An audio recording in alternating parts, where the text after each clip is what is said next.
Mas Agus Sunyoto untuk bersama saya di sini. Mas Agus Sanyoto ini, beliau ini profesornya segala sesuatu mengenai leluhur-leluhur kita. Teknik membuat kapal ukuran besar itu dikembangkan bagaimana untuk ngangkut padi kapal yang agak besar, ya beratnya sampai 800 ton. Itu muncul zaman awal-awal Wali Songo. Gitu. Jadi orang-orang zaman dulu begitu. Aksara Jawa zaman Majapahit itu sulitnya bukan main. Akhirnya apa? Beberapa huruf diganti oleh Wali Songo. Ya. Kenapa? Sangat sulit hurufnya. Ganti yang lebih sederhana. Huruf so, huruf po yang itu diganti. Ya. Tapi secara umum tidak. Seluruhnya sama, pembacanya sama. Ya. Jadi peradaban itu betul-betul menjadi sesuatu yang baru. Sesuatu yang baru. Ilmu nujum itu dikembangkan sedemikian rupa, masyarakat Jawa senang. Ya.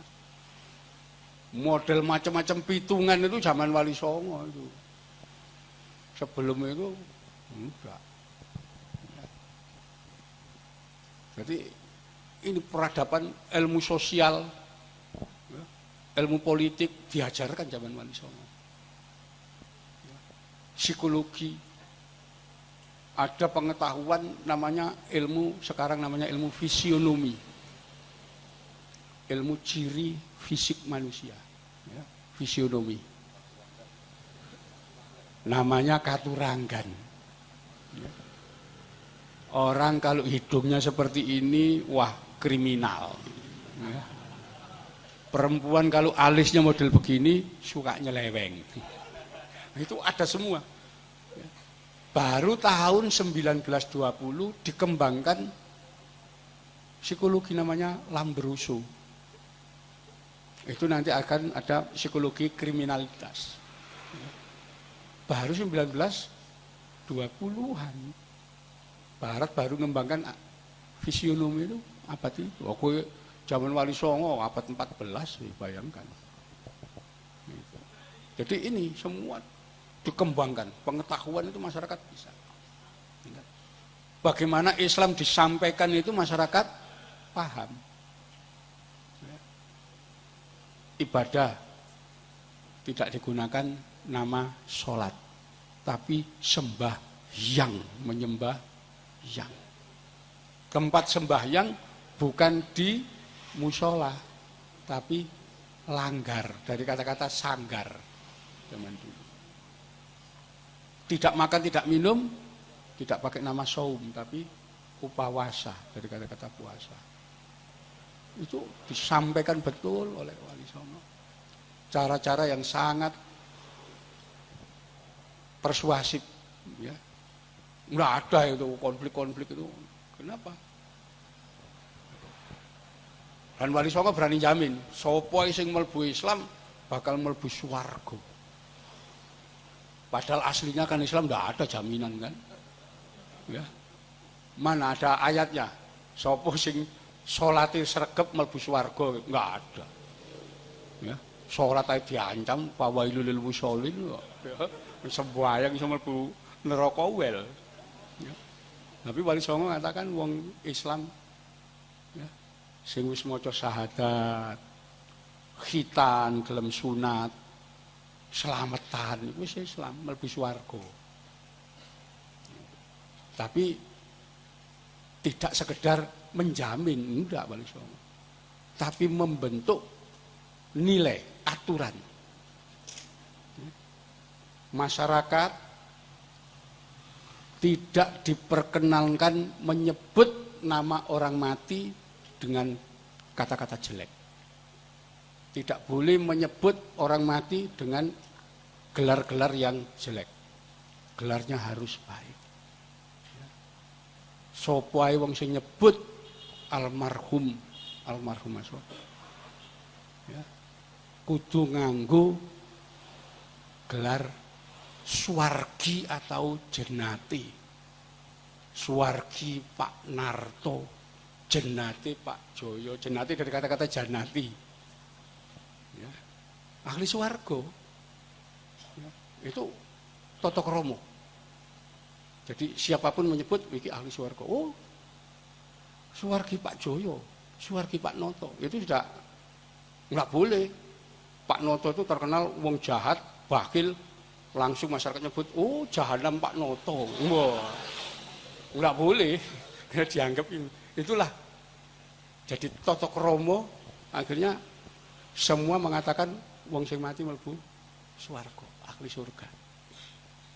Jadi caranya halus sekali model itu. Tidak seperti sekarang. Ya. Sopo sih gak sembayang neraka. Ketemu ae wis oh ahli bid'ah neraka gitu. Wah, sing dijajekno neraka terus ya wedi kabeh masyarakat. Jadi itu zaman dulu model dakwanya seperti itu. Ya. Dan Wali Songo itu memang lokal yang dikenalkan itu kata-kata lokal. Karena itu kalau kita membaca naskah-naskah Demak, ya, naskah zaman Pajang sampai Mataram, Allah itu disebut dengan Sang Hyang Widi, Sang Hyang Tunggal, Sang Hyang Wenang, Sang Hyang Manon, ya, dengan Sang Hyang itu. Nah ini kalau ketemu orang Islam gelombang ketiga kan ya, lho iki dewa apa meneh iki. Ya. Memang modelnya begitu. Ya. Jadi tauhid itu yang dipentingkan. Memang ulama-ulama tasawuf dulu yang berkembang itu, bukan fikih. Fikih itu belakangan. Ya, itu. Jadi semua hukum disampaikan sebagai realita kehidupan. Hukum waris ya, itu sederhana penetapan itu. Wong wadon sak gendongan, wong lanang sak pikul. Ucapan itu sudah tidak disebutkan. Iki hadisnya enggak ada itu. Dan masyarakat ya tunduk wong sing ngomong wali gitu ya. Artinya laki-laki itu 2 kali perempuan. Modelnya begitu. Ya. Nanti panen, kerja orang bantu, seketika pulang sore selesai, upahnya dibawa pulang masing-masing. Itu kan sabda Rasul. Bayarlah keringat upah sebelum keringatnya kering. Dalam praktek kehidupan. Wene ana mangan wong kang kaliren. Wene ana ngombe wong kang ngelak dan seterusnya. Wene ana teken wong kang wuta, itu diajarkan dalam kehidupan sehari-hari. Tahun 1970-an ya, saya masih SD waktu itu. Di kota Surabaya itu di jalan-jalan besar. Ya, depan rumahnya orang itu pasti ada kendi. Ya itu orang minum. Itu warisan Wali Songo zaman dulu. Gitu. Tahun 70-an. Sekarang tahun 80-90 sudah hilang. Sekarang enggak ada. Dulu masih ada. Itu zaman Wali itu. Memberikan minum orang di jalan, tidak perlu minta-minta ke karena kehausan minum aja. Karena banyak orang itu. Ya. Nah ini peradaban zaman dulu berkembang zaman Wali Songo. Ya, dan itu menyebabkan Portugis tidak berani menginjakkan kaki ke Jawa dan Sumatera. Ya, karena teknologinya sudah maju. Ya. Belanda aja ketika membangun benteng di Batavia, ya, Sunda Kelapa, atas izin Sultan Banten, 2 kali digempur Sultan Agung kok. Ya. Enggak berani macam-macam. Itulah nanti akan muncul gelombang kedua ya, yang menolak konsep yang diajarkan Wali Songo. Wali Songo itu menulis semua pelajaran Islam dengan tulisan Jawa Hanacaraka. Saya belum pernah menemukan ya, tulisan sejaman Wali Songo menggunakan huruf Arab pegon. Tidak ada. Ya. Tulisan suluk wucil yang dinisbatkan kepada Sunan Bonang, ya Hanacaraka. Suluk linglungnya Sunan Kalijaga, Kidung Purwojati, semuanya ditulis huruf Jawa. Belakangan muncul ditolak. Semua yang tidak ditulis dalam huruf Arab, artinya ini warisan zaman Hindu, zaman Mojopahit. Akhirnya ilmu yang dikembangkan Wali Songo gak berkembang. Sing berkembang ilmu fikih. Nah disitulah Belanda datang, nggawa bedil sak meriemi, ya. Karo kiai-kiai didalili, dalil fikih. Rondo didalili. Dibedil, itu penjajahan awal itu. Kenapa? Tidak meneruskan ilmu pengetahuan yang diajarkan Wali Songo. Dipikir nek wis dalil fikih ngono wis menangan. Londo. Oh kafir ya. Didalili. Dalil ya dipedili ya. Itu habis itu betul-betul kita itu terjajah betul. Pasca Wali Songo. Kenapa? Naskahnya nggak ada yang mempelajari. Orang-orang di pesantren-pesantren tidak bisa lagi baca Hanacaraka. Ya. Memang faktanya begitu. Ini yang harus jadi pelajaran. Malah apa? Misionaris dan orientalis ngumpulkan tulisan Wali Songo, dikumpulkan oleh mereka, dipelajari. Ilmu kimia, membuat bahan-bahan apa, mereka pelajari. Kita nggak punya. Ya. Di sini dalil saling ngafirno wong. Habis, itu penjajahan dimulai kan itu. Kalau kita lihat, kenapa zaman Wali Songo Portugis tidak berani masuk? Ya. Akhir abad 17-18, Belanda kuwoso sak karepe dhewe. Karena kita tidak punya pengetahuan apa-apa. Mereka yang bawa. Ya. Saya sempat dikasih Mas Jadul, ya, itu Ketua Les Bumi Jogja, buku Kidung Purwojati. Ya, itu yang ada ono kidung rumeksa ing wengi itu ada 40 pupuh, ya. 46 ya, ya. Di situ juga dijelaskan. Di Jawa ini ada sekitar 197 kerajaannya bangsa jin. Dengan nama-nama dan tempat-tempatnya. Itu ada semua di situ. Saya tanya, dari mana memperoleh tulisan Sunan Kalijaga ini?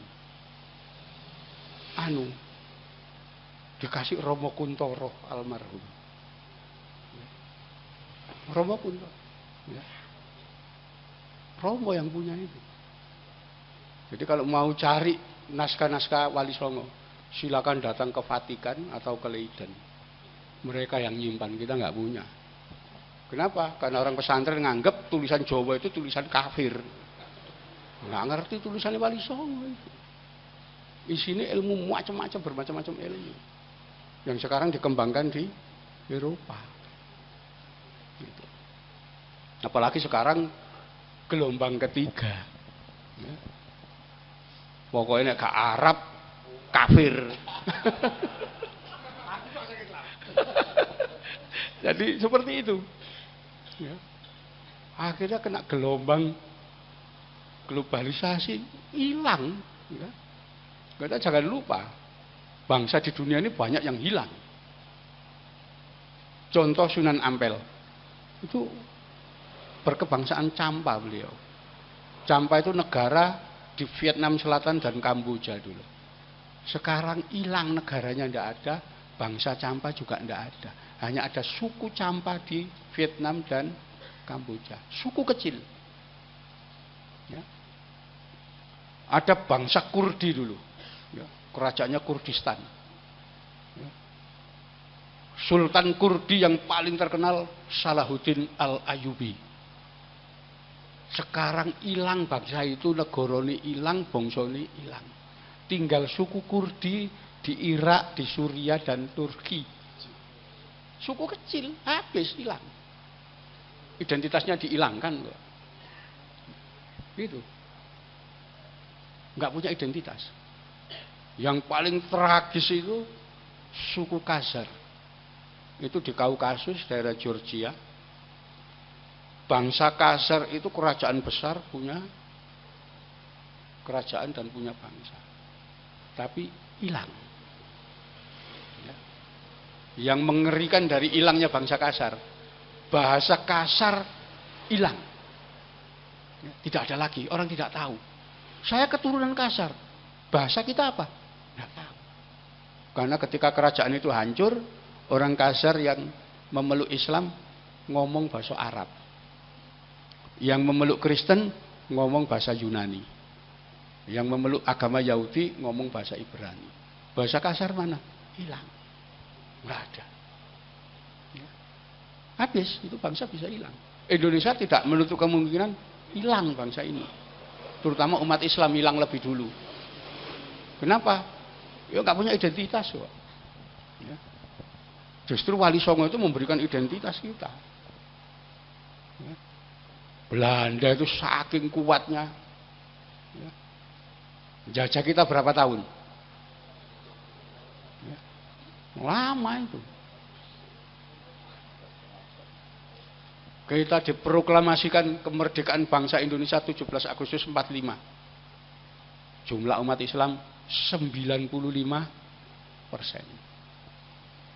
Sementara tetangga kita di utara, ya, Filipina, itu ada kerajaan Mindanao, kerajaan Sulu, kerajaan Zamboanga, itu kerajaan Muslim. Kotanya yang terkenal terbesar namanya kota Amanillah. Ya. Dijajah Spanyol 150 tahun, umat Islamnya tinggal 5%. Fakta itu. Kita masih untung di sini. Jadi itu peradaban zaman dulu luar biasa Wali Songo itu. Ya. Betul-betul ilmuwan, seniman, budayawan, ya, teknokrat dan seterusnya. Itu yang tidak bisa ditiru oleh umat Islam sekarang. Ya. Umat Islam sekarang itu pinterin dalil tok, ngafir no wong, tidak memiliki sumbangan kepada ilmu pengetahuan itu apa? Enggak ada. Ya. Enggak ada sama sekali. Akhirnya gegeran, tawuran. Wah, itu Syiah itu, neraka. Ya. Oh, gegeran terus itu loh. Gimana peradaban bisa maju? Ya. Tapi ini alhamdulillah ini teman-teman di PBNU sekarang lagi menggali, ya, ilmu pengetahuan budaya yang ditinggalkan Wali Songo. Ya. Sekalipun ada yang mengatakan, untuk apa ilmu masa lalu digali kembali? Bukan masalah ilmu masa lalu digali kembali, tapi pemikiran-pemikiran masa lalu perlu kita munculkan kembali. Kenapa? Eropa itu zaman kegelapan dulu. Baru abad 15, René Descartes menggali budaya Yunani, Romawi kuno. Itu yang dinamakan zaman Renaissance. Kelahiran kembali budaya zaman Yunani, Romawi. Logika berpikirnya mengikuti Yunani, Romawi. 100 tahun kemudian muncul, ya, abad pencerahan, Aufklärung. Setelah itu muncul abad modern. Mereka masuk abad modern. Kenapa? Menggali ilmu kuno. Nah, kita gali lagi ilmu zaman Wali Songo itu. Kenapa? Ya untuk kemajuan bangsa Indonesia, terutama apa? Umat Islam. Jangan sampai umat Islam keleleran di mana-mana jadi buruh. Nyebar ke seluruh dunia statusnya jadi buruh. Jadi pelayan, jadi kasihan. Gimana ini bangsa besar bisa jadi buruh? Terutama Jawa. Orang Jawa ini di mana-mana. Bulan ini Pak Mantep dapat tanggapan di Thailand. Ya, gitu. Saya diberitahu teman, saya tanya, Thailand itu kan Buddha. Untuk apa Pak Mantep gelar wayang di sana? Wayang kan Hindu. Ya. Dan versinya Pak Mantep kan wayang Islam sudah. Zaman. Ternyata apa? Perbatasan Thailand dengan Burma itu ada nama sungai. River Kwai itu sungai Kwai. Di sebelah selatan sungai itu wilayah Thailand. Mayoritas orang Jawa di sana. Di utara sungai itu masuk wilayah Burma. Juga mayoritas orang Jawa. Dari mana orang Jawa di Burma dan Thailand? Romusa. Buruh dibuang ke sana. Ya masih bertahan. Agamanya tetap Islam. Ya. Masjidnya tetap ngadep kulon. Ya. Termasuk di Suriname itu Amerika Tengah itu. Ya. Itu orang Jawa juga diangkut jadi kuli, dibuang ke sana. Ya. Jumlahnya 30% dari penduduk Suriname. Oh, jadi menteri-menteri. Ya. Karena pilihan pasti menang, jumlahnya banyak. Ya. Dan semua masjidnya ngadep ngulon. Ya. Yang anak-anak muda baru itu bikin masjid yang menghadap ke timur. Kenapa? Karena kiblat kan diukur dari sana ngadepnya ke timur, lebih dekat.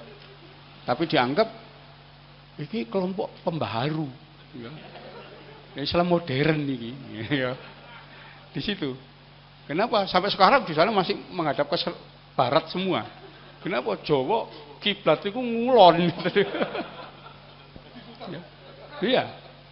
Di New Caledonia itu di dekat Hawaii sana orang Jawa juga masih banyak di situ. Ya. Di apa? Cape Town, ibu kota Afrika Selatan, itu orang Jawa banyak. Kenapa? Dulu pemberontak zaman Belanda itu dibuangnya di Cape Town sana. Jadi akhirnya banyak orang Jawa di sana. Ya. Sri Lanka banyak juga. Ya. Kakeknya di Ponorogo itu Hamengkubuwono II dibuang di Sri Lanka, di Ceylon. Gitu. Iya. Ini dari Pati juga dibuang ke sana, ke Ceylon. Karena berontak. Itu dibuang dengan pengikutnya. Disitulah ada komunitas Jawa di Sri Lanka. Termasuk nanti di Madagaskar itu orang Jawa di Madagaskar. Cuman mereka tidak tahu. Ya, kalau itu di Madagaskar tidak tahu mereka. Jawa sebelah mana leluhur saya itu. Ya, tetapi mereka meyakini orang dari Jawa. Jadi banyak di mana-mana orang Jawa biasanya yang dibuang itu golongan kuli-kuli. Nanti Sumatera Utara ada namanya Jadel, Jawa Deli. Itu juga kuli dulu dibuang di sana. Ya. Nanti ada lagi di Sulawesi Jatun, Jawa Tondanu. Ya. Nah, itu Kiai Mojo dibuang ke sana beserta pengikutnya. Sampai sekarang masih mempertahankan identitas Jawa dan agama Islam. Padahal apa? Di tengah mayoritas umat non-muslim masih bertahan. Ya. Jadi orang Jawa itu aneh. Kerja ke luar negeri manapun, kalau tua pasti mau pulang ke Jawa. Nggak mau jadi warga negara asing kalau nggak kepeksa. Ya. Dan mereka tetap mempertahankan identitas. Gitu. Jadi ini keunikan, dan itu warisan Wali Songo itu menjadi salah satu ciri wong Jawa. Wong Jawa pasti selamatan. Ya. Bikin tumpeng. Hindu tidak ada itu tumpeng itu. Ya, itu ciri. Kenapa? Warisan agama Kapitayan kuno. Itu. Ada. Peringatan 3 hari, 7 hari, 40 hari, 100 hari ketika orang mati. Zaman Wali Songo, zaman Mojopahit enggak ada. Sangat keliru orang kalau mengatakan peringatan itu warisan Hindu. Hindu enggak ada.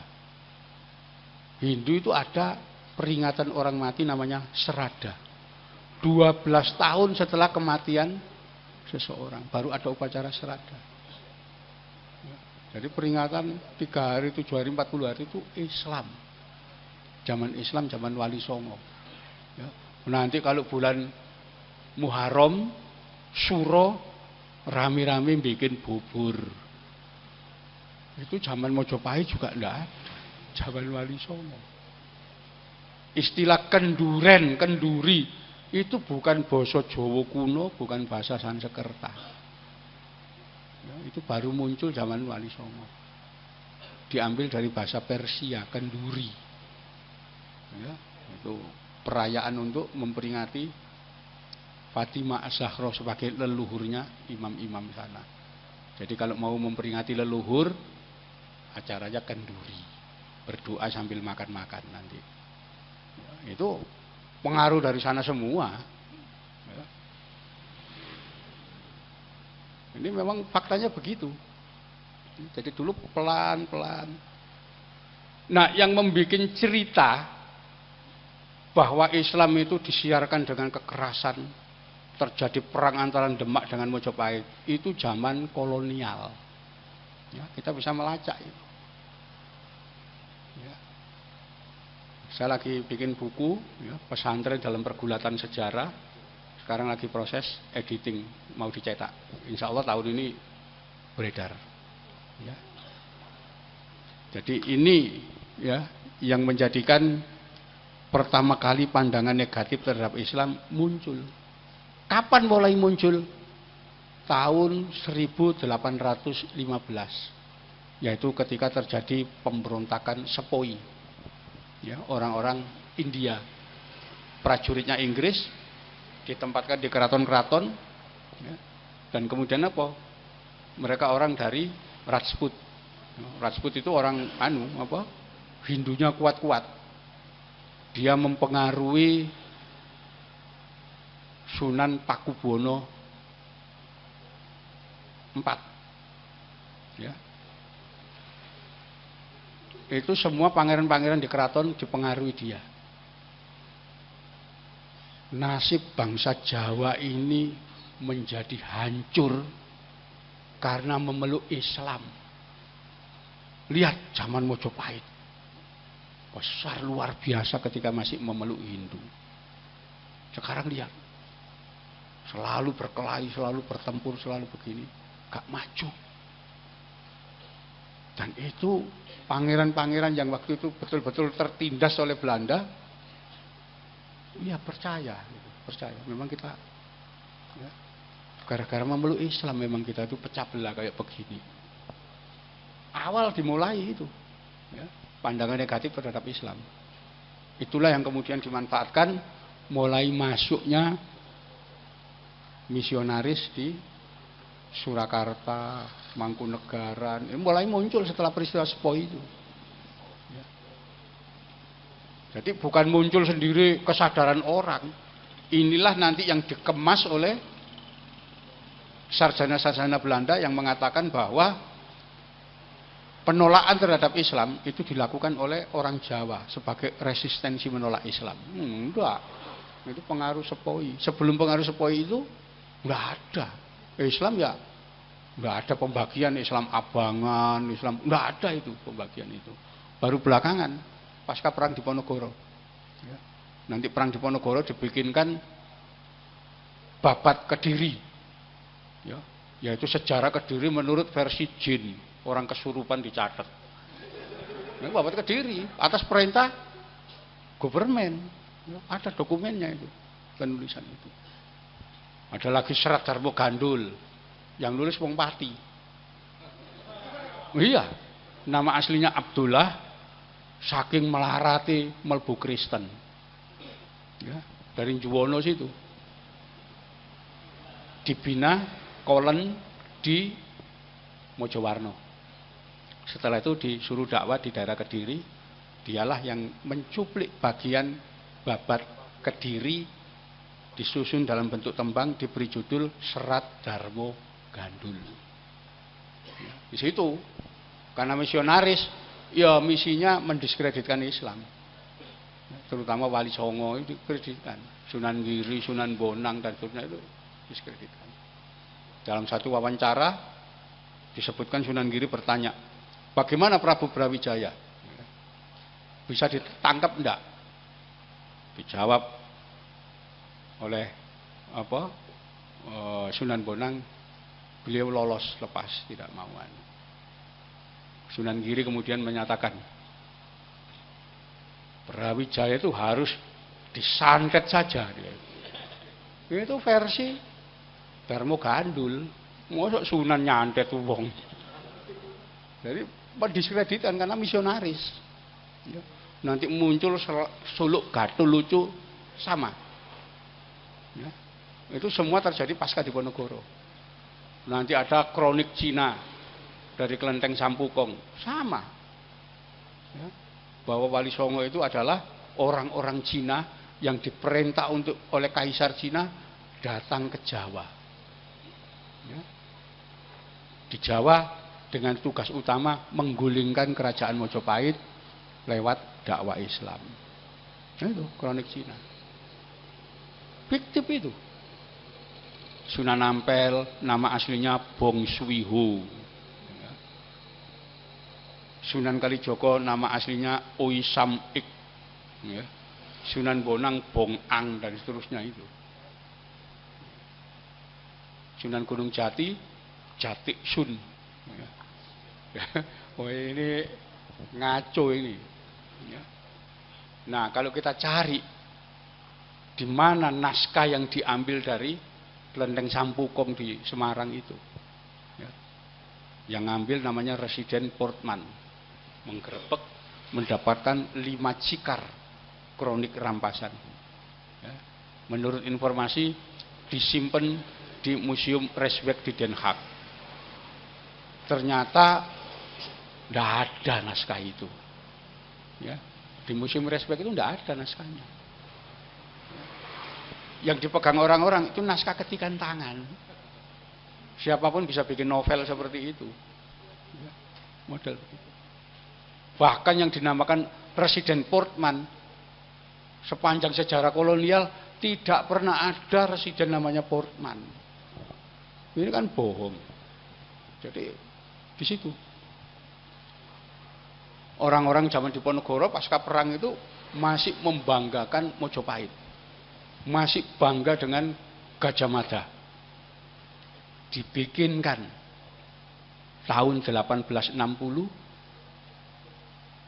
Kidung Sunda, cerita fiktif seolah-olah Gajah Mada melakukan kejahatan membunuh Raja Sunda dan pasukannya. Peristiwa Bubat. Tidak ada kenyataannya, tidak ada faktanya. Tidak didukung fakta apa-apa. Ya, itu. Wong Sunda percaya. Sampai sekarang Jawa Barat itu tidak ada jalan Gajah Mada, jalan Hayam Wuruk, tidak ada. Oh, itu cerita fiktif. Tidak ada, peristiwa itu tidak pernah ada. Didukung lagi munculnya Pararaton, ya, bikinan Belanda juga. Kenapa? Pengikut Diponegoro dan Diponegoro sendiri itu bangga sebagai keturunan Mojopahit. Ya. Mereka tidak pernah menyerah. Kenapa? Leluhur kita itu orang-orang hebat orang. Ya. Bangga. Dibikinkan Pararaton. Rojo Mojopahit, Rojo Mentaram, Demak, Pajang. Nah itu kan keturunan Mojopahit. Mojopahit itu keturunannya Kenangrok. Ya. Anak haram, pencuri, ya, pemerkosa, penjudi, yang orang mengambil kekuasaan orang dengan cara yang sangat curang, pembunuh orang ini. Hanya ingin menunjukkan Belanda itu sak hebat-hebat wong Mentaram, sak hebat-hebat wong Mojopahit, kabeh keturunane penjahat besar Kenarok. Fiktif itu. Ya. Kenapa? Enggak ada naskah aslinya Kenarok, naskah Indi. Enggak ada. Ya. Jadi baru dicetak tahun 1976 itu. Tapi sudah diomongkan tahun 1920. Ya, Brandes itu udah ngomong soal itu. Mana faktanya? Enggak ada. Ya. Di situ. Hanya untuk mengesankan yang kalian bangga-banggakan itu raja-raja Jawa itu keturunane penjahat jenenge Kenarok. Ya. Bukan dari golongan Satria. Itu. Jadi Belanda memang merusak, sengaja merusak semua yang ada di sini dirusak oleh mereka. Ya. Jadi mereka sendiri kalau di negaranya sana ngomong nggak pernah Belanda itu menjajah Indonesia, tapi mencerdaskan orang Indonesia. Sehingga sekolah-sekolah, sekolah KB. Ya. Mereka mengatakan begitu. Jadi diputar balik, ya proses itu. Ya. Jadi ini yang sampai sekarang kita tidak mampu melepas itu. Apa yang sudah ditanam Belanda kita ikuti. Termasuk ketika gelombang globalisasi begitu, kita mau dijadikan masyarakat anonim. Ya. Kedudukan kita diubah. Status masyarakat hanya satu, konsumen. Kita mau jadikan konsumen aja. Produk apa yang mereka silakan dibeli. Gak punya duit, ya kredit. Sampai HP aja kredit sekarang. Oh iya, semua. Ya, memang dibikin seperti itu, identitas kita hilang. Ya, Islam kemudian dikesankan seolah-olah menjadi hantu dunia, momok setan dunia yang menakutkan. Itu sudah ditulis Samuel Huntington dalam buku The Clash of Civilization. Ya. Jadi dalam buku The Clash of Civilization itu digambarkan pasca runtuhnya komunisme yang terjadi nanti perang agama antara Kristen, Islam, Konghucu. Itu teorinya Huntington. Ya, jadi memang di skenario seperti itu. Kan itu sekarang yang rame pasti masalah agama. Muncul ISIS ya, tahu-tahu. Wow. Islam menakutkan. Selalu begitu. Itu skenario bikinan semua. Ya, nah mudah-mudahan kita waspada dan tahu bahwa semua itu memang sengaja dibikin untuk menenggelamkan keberadaan Islam. Karena mereka terang-terangan aja takut. Ya. Rusia itu pasca runtuhnya komunis, menurut teorinya Huntington dalam The Clash of Civilization, akan menjadi Kristen Ortodok di sana. Itu teorinya Huntington. Ya. Tahun 1996 di buku. Ya, saya masih ada bukunya. Ternyata yang bangkit di sana Islam di Rusia itu. Bukan Kristen Ortodok tapi Islam yang bangkit. Ya. Bahkan seorang uskup menyatakan tahun 2040 Rusia akan dikuasai umat Islam. Kenapa? Ya mayoritas sana. Ya. Di Amerika juga tumbuh begitu cepat, nggak bisa dikendalikan sudah. Nah kita jangan sampai kita ngalami nasib kayak Spanyol. Ya. Islam memang Allah menjaga, tapi di satu tempat tidak dijamin. Ya. Spanyol itu habis kok Islami. Dulu pusatnya Islam salah satunya. Ya. Jadi ini mudah-mudahan kita bisa istilahnya membuka wacana baru melihat Islam awal ya, gelombang pertama zaman Wali Songo ini luar biasa sebetulnya, dan itu harus kita ikuti. Kenapa? Karena itu yang justru menyelamatkan orang Indonesia dari usaha kolonialisme, ya, tujuan kolonialisme Belanda. Jadi Belanda datang ke sini selain mau ngerampok kita dengan menjajah, itu juga dalam usaha penyebaran agama. Ya. Kenapa? Tahun 1910 Gubernur Jenderal Edinburgh ya, nyatakan Belanda tidak akan pergi dari Indonesia sebelum seluruh penduduk di sini beragama Kristen. Nek ngomong sopir gitu gak masalah kan, silakan ngomong sakarepmu. Gubernur jenderal ya, orang nomor 1 di, ya, ngomongnya begitu. Mereka tidak akan pergi dari sini sebelum seluruh bangsa Indonesia memeluk agama Kristen. Dan itu dimuat di media massa, silakan baca. Ya, media massa yang berkembang tahun 1910. Ya, setelah politik etis itu muncul. Ya, karena munculnya kebangkitan nasional kan 1908 itu, 1910 langsung ngomong begitu dia. Itu faktanya. Ya, jadi kita ngomong fakta aja, jangan mengada-ada. Seolah-olah isone Wali Songo itu tarung. Ya, kan pasti ada adegan tarung itu. Memangnya film silat gitu loh. Ya. Karena setiap saya melihat film Wali Songo pasti ono tarungi. Ya. Itu merendahkan Wali Songo gitu, cerita itu. Ya. Tapi yang disenangi masyarakat memang tarung-tarung begitu. Ya. Yang perlu kita luruskan, Wali Songo ketika melakukan pengembangan Islam di Nusantara, ya, itu dakwah Islam di Nusantara terhambat 800 tahun tidak bisa diterima penduduk pribumi.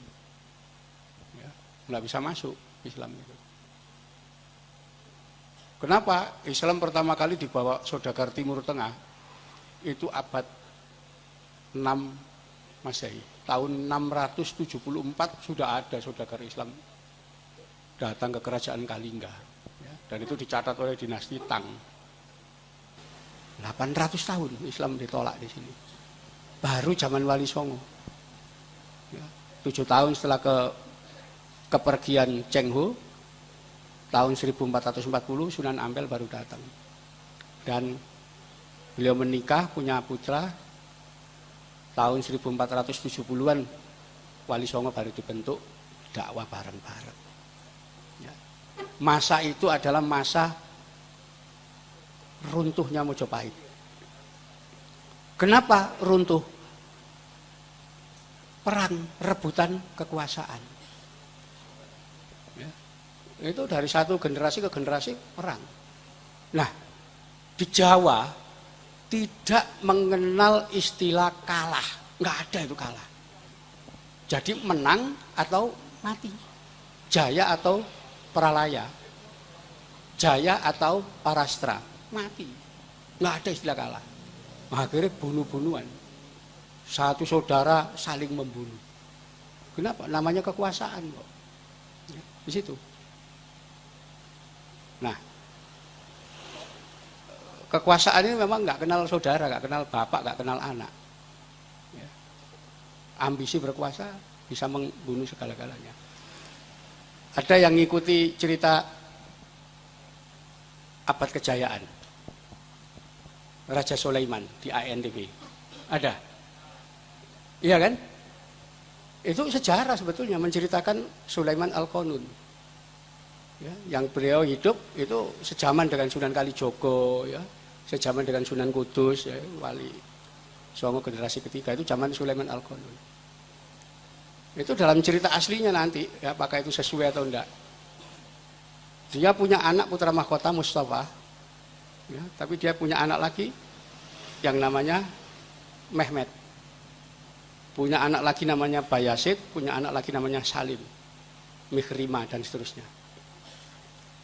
Itu nanti putra mahkota namanya Mustafa akan membunuh adiknya yang namanya Mehmet. Bunuh. Ya.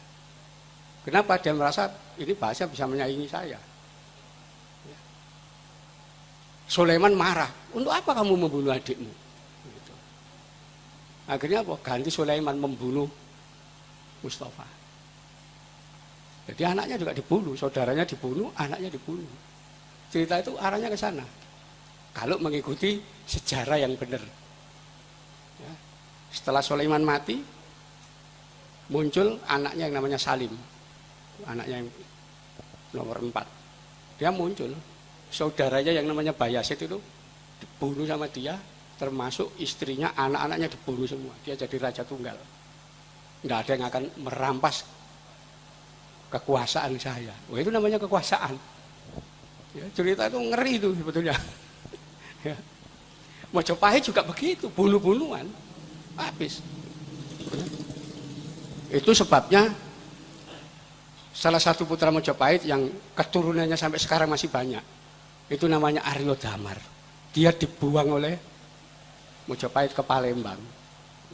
Tapi justru selamat, kenapa? Dia lepas dari perebutan suksesi di pusat Mojopahit. Disitulah segala yang ada di Mojopahit terbengkalai karena perang tidak pernah selesai. Mojopahit yang luas jadi daerah kecil-kecil. Kerajaan-kerajaan kecil, sak kecamatan-kecamatan itu. Termasuk Demak itu kecil dulu awalnya, semuanya. Karena itu zaman Trenggono baru dilakukan penaklukan ulang. Proses itu. Nah, di tengah keruntuhan itulah Wali Songo dakwah Islam, tapi juga mewarisi dan mengembangkan peradaban yang sudah ada. Ya. Kita ambil contoh pengetahuan tentang ilmu matematika, astronomi. Itu realnya dibangun pengetahuan tentang sistem kalender. Ya. Kalender Jawa itu dibangun tahun 78 Masehi. Sekarang usianya 1948. Ya. Ada dua jenis kalender.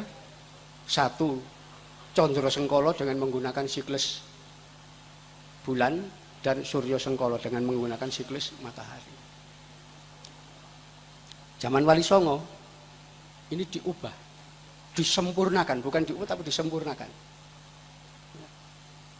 Nama-nama yang Hindu diganti Islam. Hari, ya, Radita, Soma, Anggara, Buddha, Sukra, Respati, Sukra, Sanesara. Diganti, Radita diganti Ahad, Soma diganti Senin, ya. Anggara diganti Selasa, Buddha diganti Rabu, ya. Respati diganti Kemis, Sukra diganti Jumat, Sanesara diganti Sabtu. Ini zaman Wali Songo. Ya, jadi zaman dulu nggak mengenal Senin, Selasa, Rabu itu bahasa Arab itu. Zaman Wali Songo. Ya, gitu. Bulan diganti, Kasa, Karo, Katigo, Kapat, Kalimo diganti. Suro, Sapar, Mulut, Bakdo Mulut, Jumadil Awal, Jumadil Akhir, Recep, Ruwa, Poso, Sawal, Selo, Besar. Bahasa Arab itu. Zaman Wali Songo. Sebelum itu enggak ada. Ya. Satuan hari dalam satu minggu. Ya. Jadi satu minggu itu 7 hari. Itu dihitung dalam satu satuan wuku.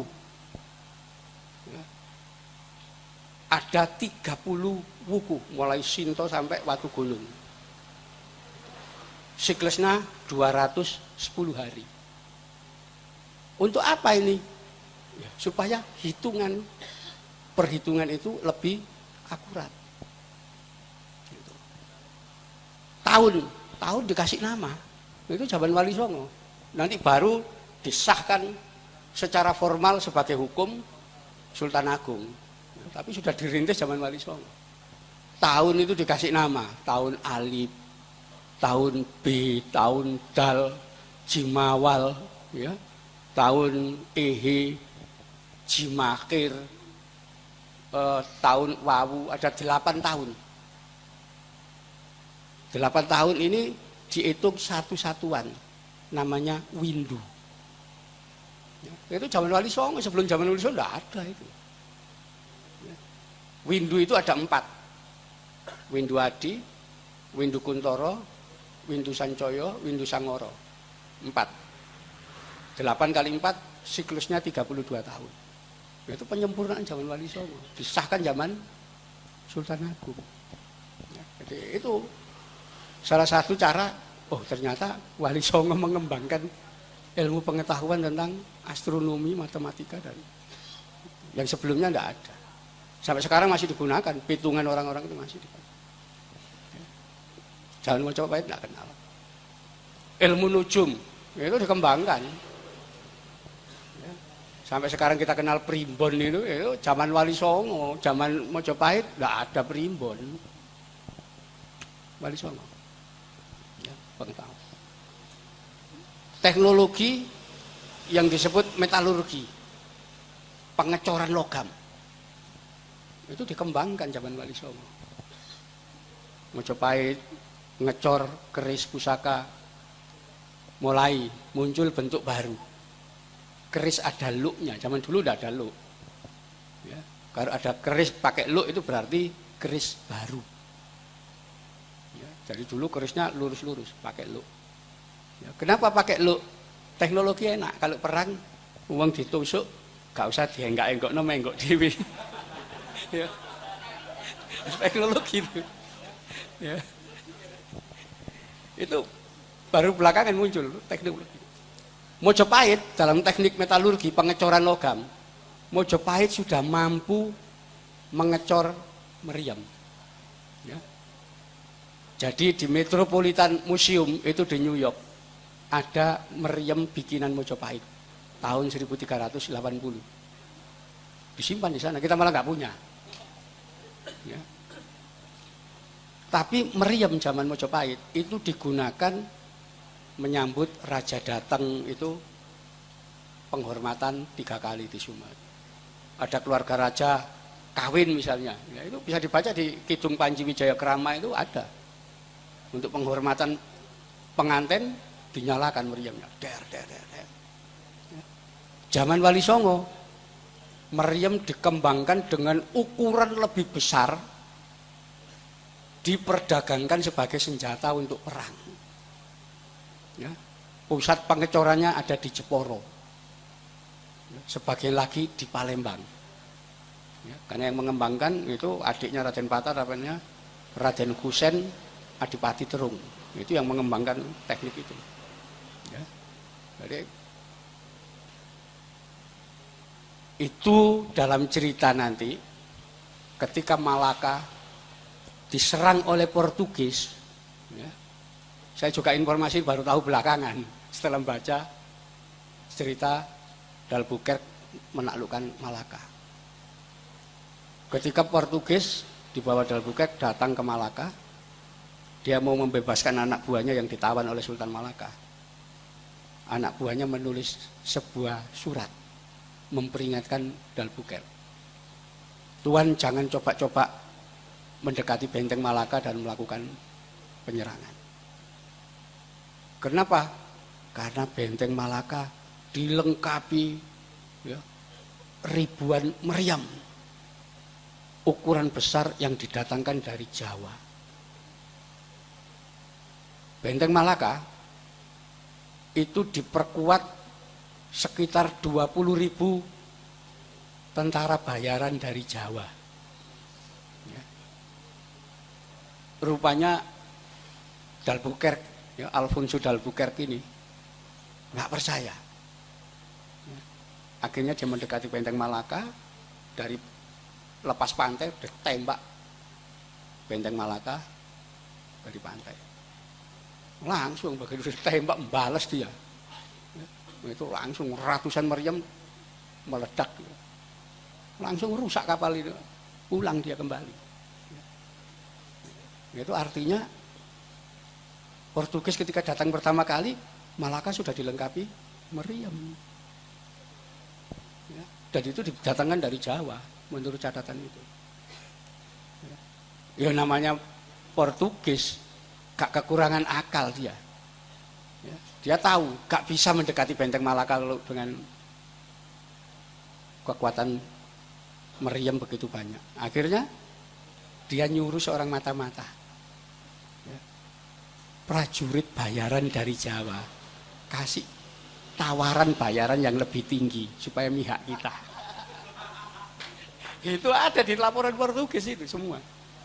Akhirnya ada 500 orang prajurit Jawa yang menerima bayaran dari Albuquerque. Dengan tugas cuma satu, kalau kapalnya mendekat jangan nembak.